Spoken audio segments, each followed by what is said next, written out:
Damn good to see you, Mr. Brown. You want to do an episode? Damn good to see you too, Jamie. I'm ready when you are. Push the All right, button. this is it. Patrick, I'm a little concerned about what social media is doing to the aeronautical population. And I love what we do here on Mad Props, and there are so many other people who do great stuff. I'm not talking about the video content, I'm talking about the comment section. Something has happened in the world where people think they can say rude, abusive, obnoxious, personal slights, and just there's nobody on the other side of the table to reach out and slap you. It's just not good. Can I get an amen on that? Oh, you can get two amens. Amen, brother. Amen. Preach, preach, preach. So, Well, this really came to my attention for us first time. I did a video where I flew with Rochelle Floyd, who is a terrific pilot. She really is. We were in a 152. She was doing a checkout, and we had a flap failure. It's the roller limit switch. It's not the motor. It's not anything else. We're not having sparking or arcing. There's no smoke. There's no fire. But the roller limit switch went bad, so the flaps are just undulating. They're not settling down. So we just made a decision. We brought them up. The airplane flies fine with them up. No circuits are active. No draw, and we made what I consider to be a reasonable decision.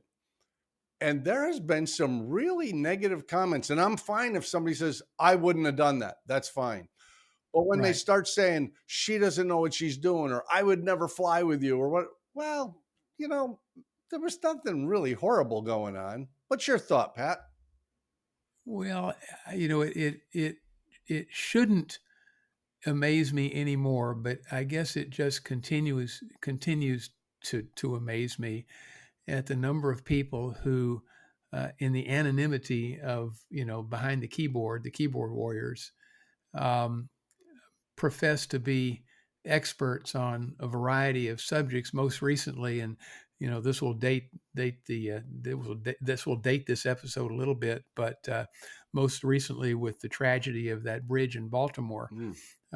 that big container ship hit, and I was astounded at the number of expert maritimers Yeah. that were on Facebook within hours, knowing exactly what happened, which, of course, as we all know, was a conspiracy with China, at least if you believe some of those posts, um, and being critical of the crew and just and unfortunately we have an unfortunate amount of that going on in the aviation community. The vast majority, I think, of folks that well, let's just say do crash analyses, for Hmm. example.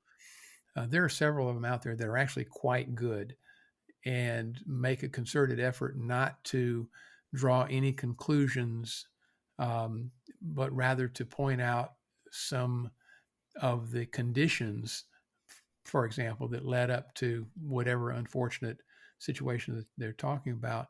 But there are some who will um, basically profess to know exactly what happened before the bodies are warm, and and and even if it's just a uh, kind of just a general post about, this airplane crashed um, yesterday afternoon at 4 o'clock. Um, there's just an inordinate amount, it seems, of folks that want to chime in and say, well, I wouldn't have been flying in those conditions, or without really knowing what those conditions were. And I'm kind of making some of this stuff up, but is to illustrate the point that we're I I believe that nobody sets out to intentionally crash an airplane. Now, having said that, somebody will say, "Well, what about that guy in Dallas a few weeks ago that committed suicide by airplane?" Yes, I get that. Yep. But that aside, I mean, really and truly, I think it's an accurate statement to say nobody wakes up in the morning and says, "I'm going to go out and crash my airplane." I agree with you. I do. And I have a friend who used to be a captain for Maersk. He used to captain those ships, the kind that Yeah. hit the bridge. And we're good friends. I like him a lot. He's flown with me. He's not a pilot. I'm not a ship's captain. And I would never presume to know what the inertia is like at that weight. Is the tide going in or out? All those kind of things. He knows that off the top of his head. By the Right. same token, we have covered some crashes, some fatal accidents on this channel, and we'll continue to in the future, but we have never disparaged the people involved because they already paid the highest price. The reason we do these things is so the viewer might get some insight from people who have a few decades of experience and a little bit of knowledge about that particular type of airplane, that particular airspace, that type of challenge when it happens to an aircraft, and just Yeah. give you some insight to hopefully you won't find yourself in that position because you were smart enough to use that knowledge to mitigate the risk when you saw that opportunity coming and said, nope, I'm not doing that. But you're right. People are taking that armchair quarterback thing, which they've always done. I get it. But to go out and attack people online, to disparage them, to impugn their character, to suggest that they aren't professional or talented or proficient or even current, that's not helpful. And I'll give you a good example of where this happens in real life and it doesn't work out the same. Had a guy come to visit me once at the hometown airport here in Winter Haven. Flight of two. They came in because they wanted basically some consulting work. They wanted me to help them with an organization they were trying to run and having some Mhm. difficulty. And they came in on a right base. We're at a non-towered airport with left-hand patterns. So they came up to my hangar and we're talking, and the line guy comes over in a golf cart and he brings with him a printout of 91126, and he very graciously hands it to the guy and says, I just want you to know all traffic patterns at Winter Haven are left hand. You shouldn't be coming in on a right hand pattern, but it's good to see you. And this guy just showed his ass to the line boy. And I mean, this guy's in his 50s or 60s, and the line boy's maybe 19. And he was Yeah. just rude and abusive and obnoxious. And the kid just took it very professionally. And rather than make a thing, he went off. And we finished our business. And as the guy was getting ready to leave, I said, by the way, that kid was 100% right. You're not supposed to be coming in here on a right hand pattern. It's not a suggestion, it's a regulation. And he deserves an apology. And that guy was so embarrassed that he was being called out. And I wasn't rude to him. I'm just saying the kid was right. You were wrong. Right. But that's in real life. On social media, that would have gone into a flame war that could have gone on for weeks. And people just have a hard time saying something that I've been very skilled at since I was a small child, Pat. That is saying, I might be wrong. I'm going to have to go look this up. I'm extraordinarily good at saying I might be wrong. I've been married 3 times. I'm wrong a lot. Well, on the other hand, I'm on the other side of the spectrum, and there was one time that I thought I was wrong, Jamie, but it turned out I wasn't. And that's why I respect you, Pat. You're infallible. Hardly, hardly. That is a joke, folks. That is a joke. But you know what I mean though. If we would all just take the view, whether I'm a 30-hour student pilot or Yeah, whether I'm a 25,000-hour airline pilot, yeah. that person telling their story has a unique perspective and they may have insight that I don't have. And you've had that. You've flown with an airline pilot or a military pilot that gets in a small, lightweight, underpowered general aviation airplane and they're horrible. It's not Yeah, because they're a bad pilot.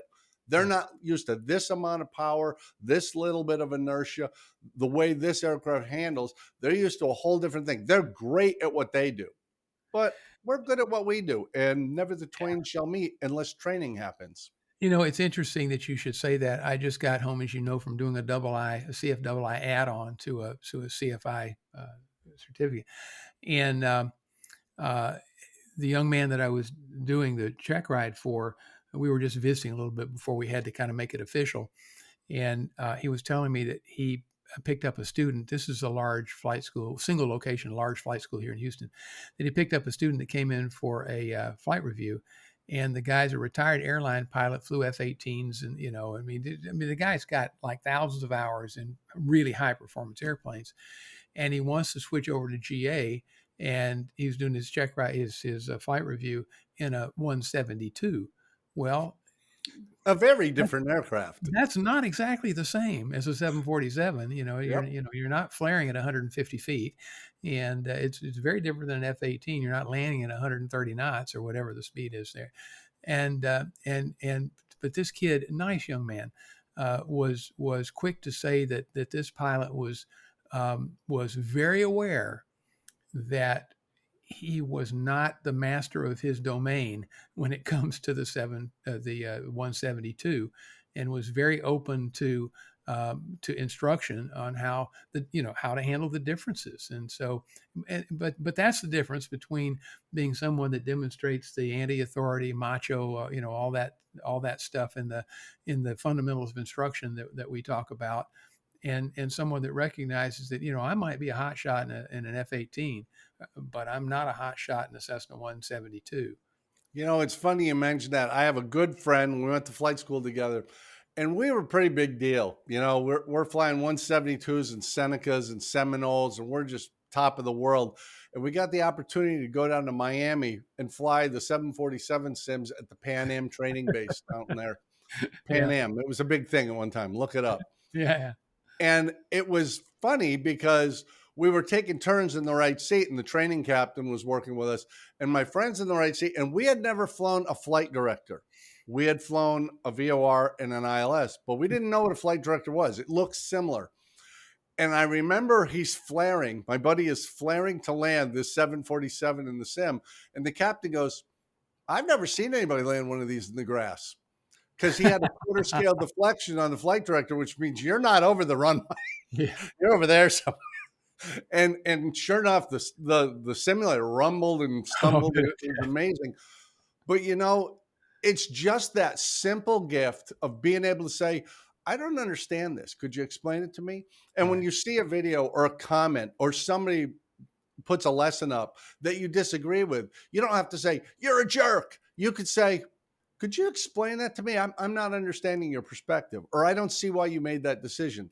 Yeah, That's a whole different mindset that's open to learning rather than you're wrong, which is now a closed mindset. You're not open to learning. And it's possible, like you're saying, the 747 guy and the 172, they may know something you don't know. Then every again, they need to learn something that you're really good at.